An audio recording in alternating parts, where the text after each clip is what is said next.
The socialite broke all the rules for him. He wasn't human. Mia Matthews said that sentence every way inwardly, a litany to steady the small tremor under her ribs. From the balcony of her penthouse, she could see the city laid out like a stage, streets threaded with light, towers stitched into night, and she performed for it as second nature. Cameras bent toward her gowns, benefactors sought her laughter, and every review flattened the complexity into a single, glossy adjective: adored. Yet behind the satin and the practiced smile, there was a hollow, as precise as a missing tooth, a quiet vacancy no applause could fill. In the dark, when the parties dispersed and the city's hum thinned, she returned to a corridor that felt like a secret memory rather than a dream. The corridor was always there when sleep took her. A narrow passage lit by an amber glow so warm it smelled like old paper and beeswax. Her heels clicked, over and over, until the sound braided with a name she couldn't quite place. The walls were carved with letters that shook loose at the edges, letters that suggested stories she had never been told. Sometimes someone walked ahead of her in the light, and sometimes someone waited at the very end, a shadow shaped like a man. In those moments the dream felt not like an invention, but like a recall, a place she had been before she had learned how to be seen. She met him under a chandelier that had a history longer than the dresses in her closet. The gala was brilliance and restraint. Crystal flames burned quietly above. Waiters moved like practiced thoughts, and the journalists hovered at the edges with their polite predations.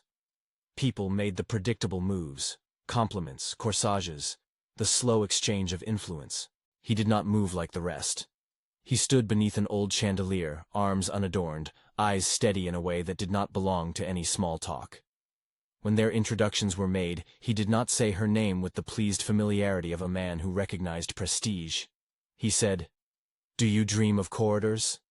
And when she blinked, laughing at what she assumed was a clever icebreaker, his face did not fold into the deferential warmth that usually lubricated conversation.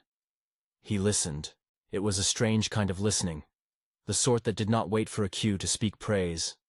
He did not praise her dress or joke about the hors d'oeuvres. He spoke of nights and of the things the dark remembered. For the first time in years, someone present in her life asked a question that did not require an answer shaped for the crowd. The air between them altered. For a few breaths the party dimmed to a suggestion, and only the two of them occupied that small space. People noticed the silence as a breach of etiquette. Mia felt it as permission. If you like slow-burn stories of longing and the uncanny, subscribe and stay with me. There are more like this one. After the gala, rules began to feel like foreign garments. She missed a luncheon she had hosted, citing a headache that was more a hunger in her gut than a symptom. She left staged photographs undone and allowed invites to stack on her secretary's desk. Each absence was a small rebellion against the life that had taught her to perform before being. She told herself she was being selfish. She also told herself she was being honest for the first time in a long time. The city, which had known nothing but her public face, watched as a less legible Mia unfolded. She found him first as a reflection, a man in a window across a street of mirrors, or a shadow behind a curtain that made the velvet seem suddenly vulnerable. Once, at a late screening at a small cinema, she saw him in the aisle. He had not occupied a seat, but his shadow pooled over the rows like oil. She followed him once into an abandoned theater where moth-eaten velvet clung to the seats, and plaster dust fell like confetti from a long-forgotten premiere. The theater smelled of humidity and old applause. He was waiting on the stage, palms open, as if giving space rather than asking for an embrace. He looked at her, and quietly said, "You carry an ache people mistake for glamour." He did not look away when she considered the accusation as a compliment. She read to make sense of him. Not because books offered answers, but because books gave textures. The crackle of old leather, the smell of glued bindings, the weight of marginalia. In libraries that still hummed with low heat, she found fragments, snatches of names and verbs that spoke of thresholds, watchers, keepers of doors, things that fed on the not yet in people's chests. The manuscripts were not neat, they were sutured from rumor, and the failing memory of rural priests and anonymous women who kept vigil. One passage, half crumbled, said something like, "They trade what you are missing for what they are not." Another trembled with the assertion that some of these presences did not move by time but by longing. The words did not name him cleanly. The absence of a clean name made him feel larger. Their encounters were always soft transgressions against the world she had been taught to preserve. At a charity preview she excused herself before the speeches, and left with his hand at the small of her back. An almost touch that felt like crossing a line she had sworn never to cross. Friends called with thinly veiled concern. The press began to stitch rumors, not knowing whether to call her scandalous or liberated. She did not need them to define her anymore. She needed to know whether the thing in her dreams was an answer or a threat. Dreams began to bleed into daylight. She would be polishing her cufflinks, and suddenly find her reflection paused in a window, listening. Once she walked into a corridor in the middle of the afternoon, the sky outside bright and indifferent, and the tiles below her feet sounded with the slow, precise music of her sleeping corridor. On a street lamp's glass she saw her own face age, smoothed to lined, and beside it a figure that did not blink. Each bleed made the waking world thinner, as if her presence in it were becoming a translucent layer over the living city. The confrontation that felt like a turning point happened in the abandoned theater. Dust made the stage look like a moonlit field. He stood where the proscenium would place a hero and, with no flourish, spoke of truths that were not kind, but were true. You have spent a life learning to be seen. You have never properly been held, he said. You collect faces like trophies. I keep whole things. She asked him what whole meant. He did not offer metaphors. He said simply and without malice, you are hollow in a way that looks like perfection. I can fill you so you will know the world differently. But you will not remain the sort of thing that stands in society's light. If you come with me, you will be whole, and you will not be human in the way you understand it. If you remain, you will forget what I am, and keep everything you have, except the completion you hunger for. He was not human. The phrase had arrived in her chest as if it had always been waiting there, an answer that both startled and settled something. He did not look monstrous in any expected sense. He lacked the gestures that softened human cruelty and the small, exhausting need for reciprocal apology.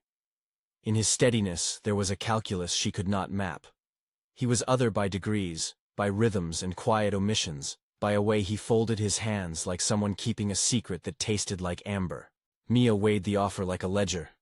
She thought of rules, the rules of the city, the rules her mother had taught her about appearances and safety, the rules of a glass life where every deviation risked ruin.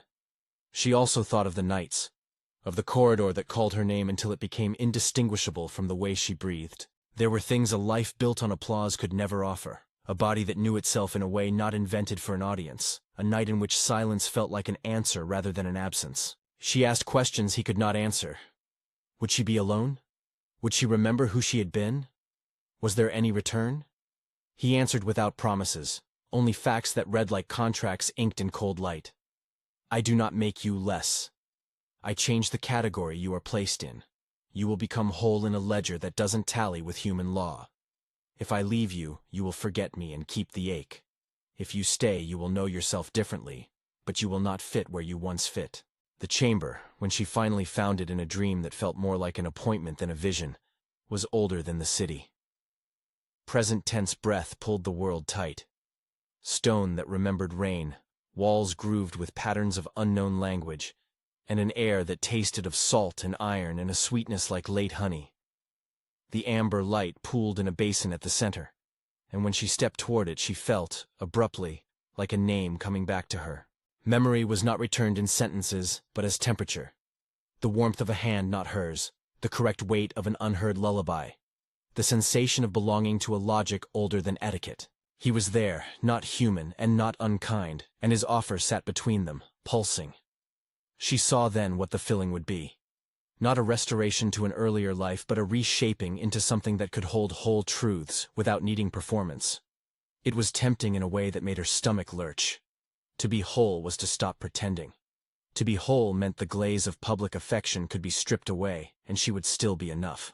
The cost, clearly stated, was that she could not remain what she had been for cameras or contracts or gossip columns.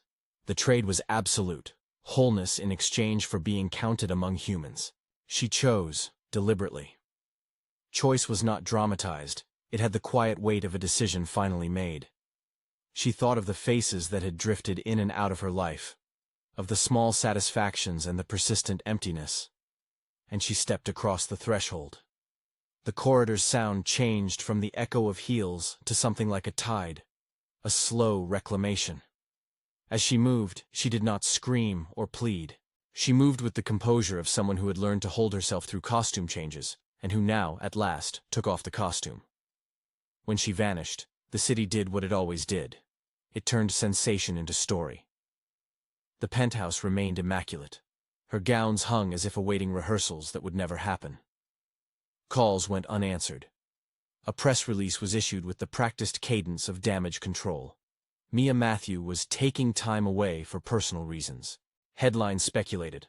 Talk shows debated whether it was romance, scandal, or a PR stunt. Friends gave interviews that held more grief than they allowed to show. Some people whispered that she had run off with a lover. Others suggested she had staged her disappearance for attention. None of the guesses matched the small, stubborn fact the city could not swallow.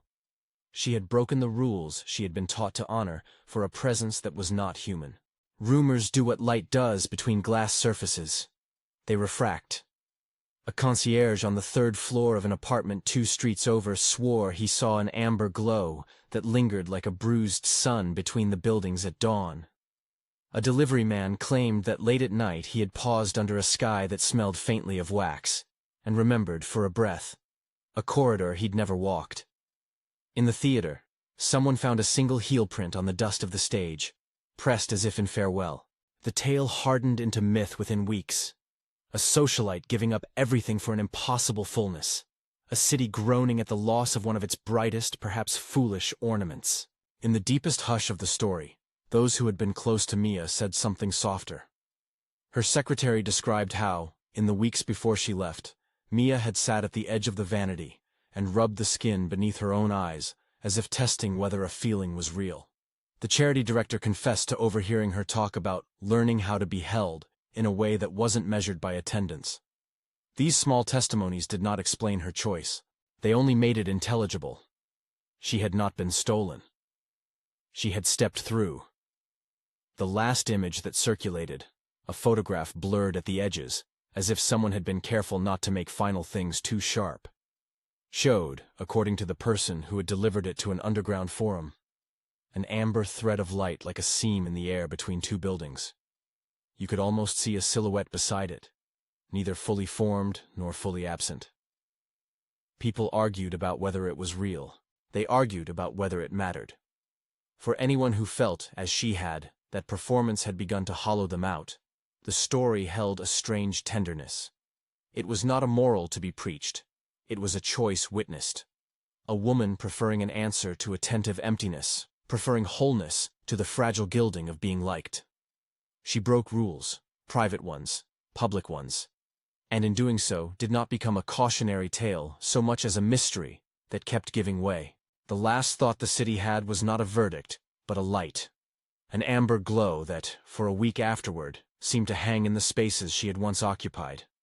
Some nights the glow winked out.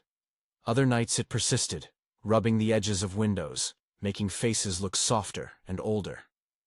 Whether Mia had been saved, lost, or transfigured was a question the story refused.